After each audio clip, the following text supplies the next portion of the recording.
Hello, Rebecca here.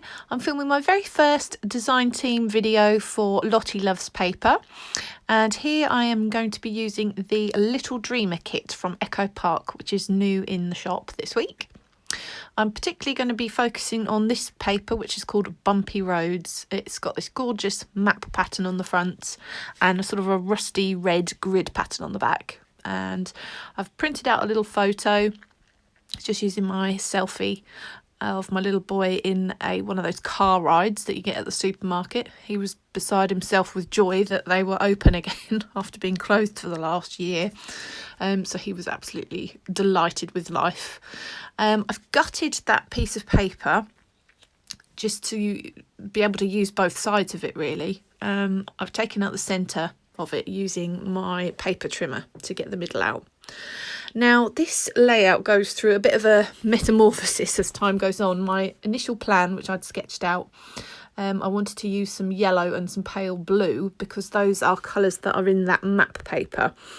But you'll see a bit later on in the video that I changed my mind and I'm not that keen on it. Which is fine, you know, that happens. It's actually one of the reasons why I've never made videos before, because I change my mind a lot. But I thought, well, you know, it might help someone in the process to see, oh, okay, you know, this layout isn't working for me and how to go about fixing it. So I am happy with it in the end. But you can see that I'm sort of fidgeting with the papers and things, and I'm just not happy with the colours.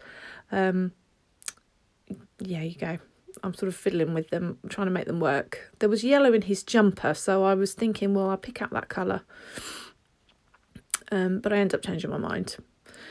So I had sketched out my plan of what I wanted to do. I wanted to have that paper sort of dogged at the corner so that you could see the back of the paper. That is something I do quite a bit, actually. If you don't know me very well, I quite like a sort of a messy look on a page. I don't like anything to look too neat. And so to be able to use both sides of a paper, if you only have one piece of that paper, is to sort of fold over one of the edges. So at this point, I'm thinking, okay, I'm going to stick my yellow down, have my dog-eared corner. I do come back to it and decide, no, not keen.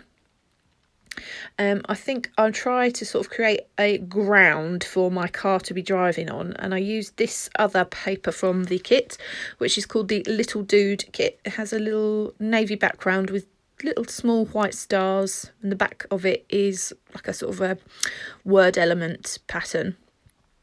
So I create a sort of a ground for the car to be driving on. And once I get that pattern on there, I think, oh, actually, I much prefer that colour to the yellow. So I do end up using the rest of that blue Little Dude paper. So I'm trying to create my sort of ground for my car to drive on. And you see that I've sort of got a tree and a car down at the bottom there. I'm trying to create that as the ground.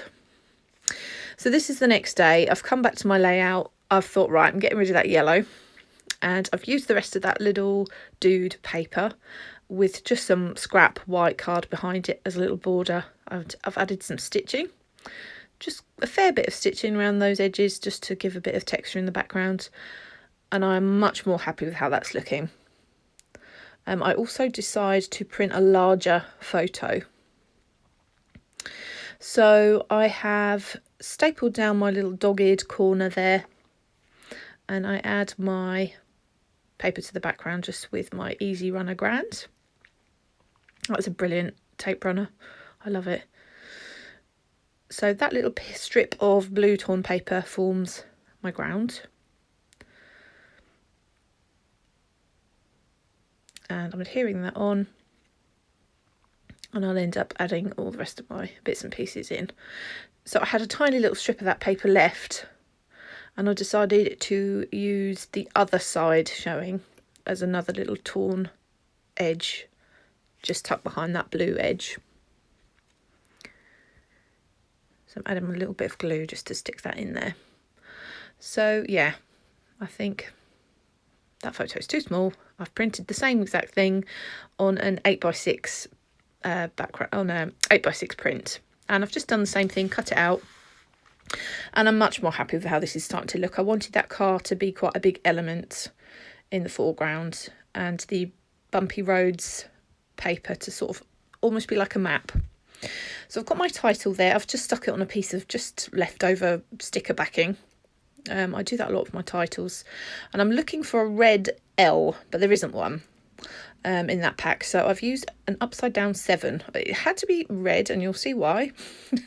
I want to make an L plate, so I just got a bit of scrap white cardstock, used a little pen just to create an outline, and I stuck that on there. It did have to be red really for this. And I'm working out where I would like my title to go. I kind of want it to go across that dog ear, that bent corner. So I'm adding in some bits of the chipboard, that lovely little plaid word element there. Tucking everything in. I've backed my photograph on some adhesive foam, that is sticks to adhesive foam, and I've added that to my layout. I go back and stick everything down now. I prop up that middle part of that chipboard piece with some foam just to give it another little bit of dimension on there.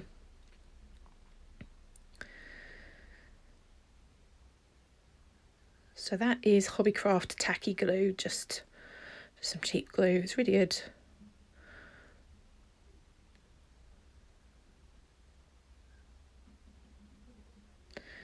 So a little bit of foam going on that inner piece of that chipboard element.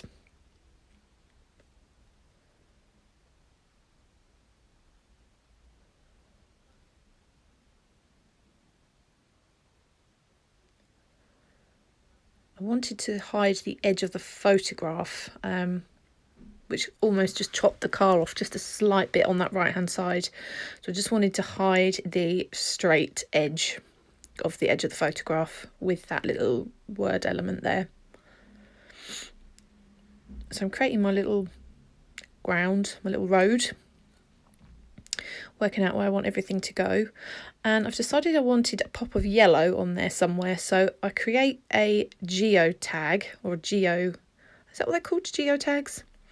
I just did it by hand on some yellow cardstock, and I do try and work out where I want to put that, and I end up deciding it's too big, so I make another one in a smaller size. See, I changed my mind a lot.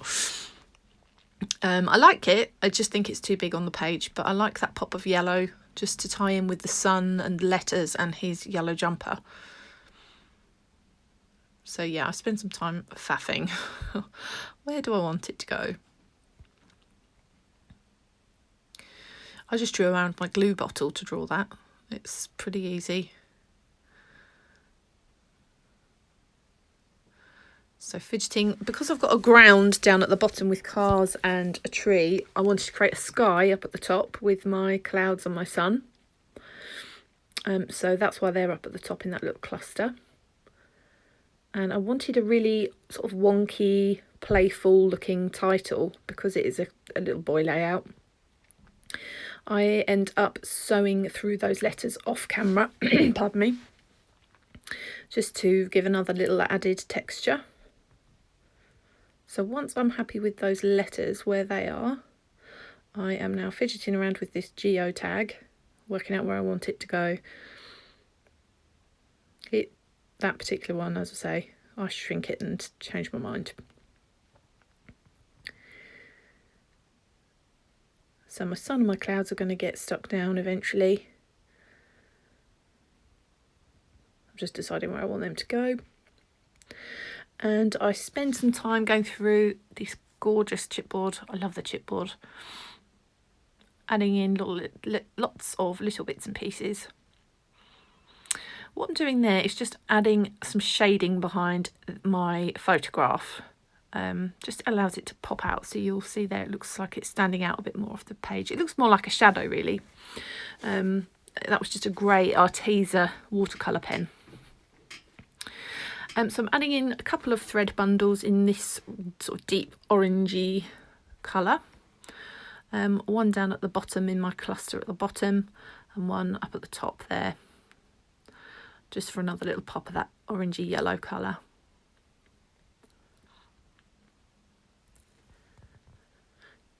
I love a thread bundle.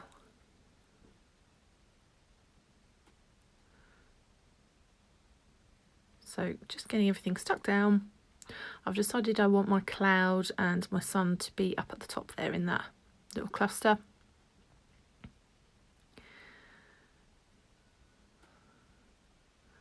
And I'm carrying on embellishing. And that is my finished layout. Now I did some stitching off camera, and I added a bramble fox embellishment off camera as well. You'll see the shading there behind the photo. And lots of lovely little car bits and pieces. There's the geotag that I've shrunk. And that's my finished layout. So thank you for watching me, and I'll speak to you next time. Bye.